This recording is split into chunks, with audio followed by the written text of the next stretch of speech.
Hello বন্ধুরা, আসসালামু আলাইকুম। কেমন আছেন সবাই? আশা করি ভালো আছেন। আমি আলহামদুলিল্লাহ ভালো আছি। যাই হোক, যারা মোটো ব্লগিং করে তাদের আসলে সাধারণত কোনো স্ক্রিপ্ট থাকে না। ক্যামেরার পিছনে থাকে, এই বাইক চালাচ্ছে আর সামনে সমসাময়িক লাইভ যা দেখতেছে এগুলো নিয়ে আলোচনা করে। তো সেক্ষেত্রে আমারও এটা একটু ভিন্ন হওয়ার কারণ হচ্ছে, আমি যেহেতু গুছিয়ে কথা বলতে পারি না, সেই জন্য দেখা যায় যে ও মাই গড, এই রাস্তাটা খুব রিস্কি, ওভারটেকিং করা।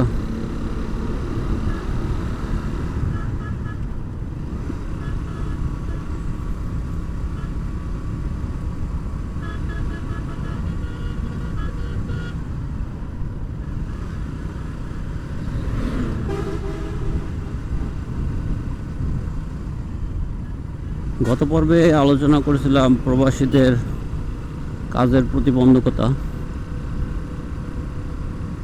কাজের প্রতিবন্ধকতা বলতে ভাই শুরু হয় প্রথম গেলে কাজের সাথে অ্যাডজাস্ট করানো।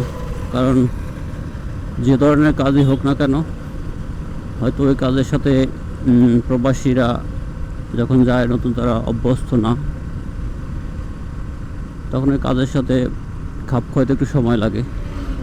দ্বিতীয়ত, প্রবাসীদের প্রতিটা সেক্টরেই, আপনার কাজের সেক্টরে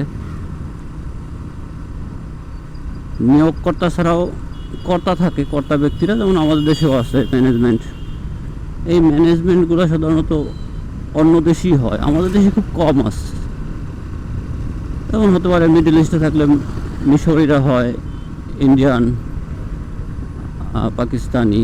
কারণ আমাদের দেশের লোকদের নিয়োগ আর ওই সব দেশের লোক, কারণ ওই সব দেশে একটু হেডামলা, তাদের নিয়োগের সময় গভর্নমেন্ট ওরকমই সিস্টেম করে যে এরকম ভাবে দিতে হবে, তখন তারাও ওভাবে আসেও, কাজ শিখে এবং তারা থাকে কর্তা। সেক্ষেত্রে দেখা যায় যে এখানেও ভাষাগত সমস্যাটা বেশি হয়।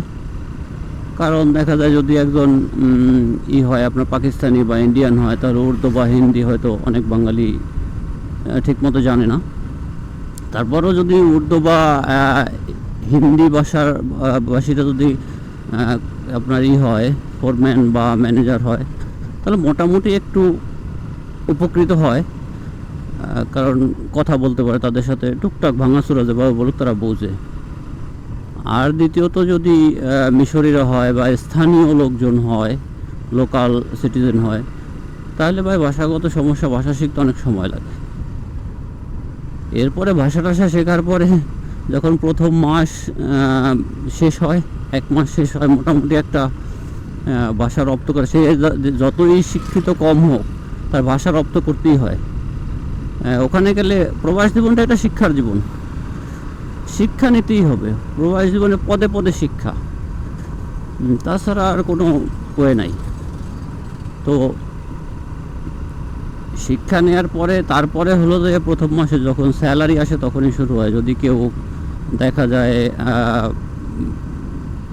পরিবারের বড় ছেলে হয়, তাহলে তো আর কোনো কথাই নেই। দেখা যায় যে বাবা কাজ বন্ধ করছে, ছোট ছোট ভাই বোন লেখাপড়া করতেছে, পুরো পরিবারের খাবার, এই সব মিলাইয়া দেখা যায় যে ওই লোকের, ওই প্রবাসীর যে বড় ছেলে, তার অবস্থা 12টা। কারণ তার চিন্তা আরও দুশ্চিন্তা তখন বেড়ে যায়। কারণ দেখা যায় যে কত বেতন পাবে, হয়তো বর্তমান প্রেক্ষাপটে 25-30 হাজার, আর পূর্বে যখন আমি ছিলাম তখনকার প্রেক্ষাপটে ভাই 8-10 হাজার টাকা বেতন পাইত। তখন দেখা যায় ভাইয়ের পড়াশোনা খরচ, বোনের পড়াশোনা খরচ, সংসারে খাওয়া খরচ, নিজের যে ঋণ করে গেছে সেই ঋণ শোধ করা, এই সব চাপ নিতে হয়। তখন কি করতে হয়, তাকে খুঁজতে হয় যে আমার এক্সট্রা ইনকাম করতে হবে, ওভার টাইম করতে হবে। এখন ভাই মিডল ইস্টে ওভার টাইম তো এরকম কোম্পানিতে হয় না, কারণ কোম্পানিগুলো তো 3D কোম্পানি। 3D কোম্পানিগুলো ওদের কাজ সাধারণত 8 ঘন্টাই হয়।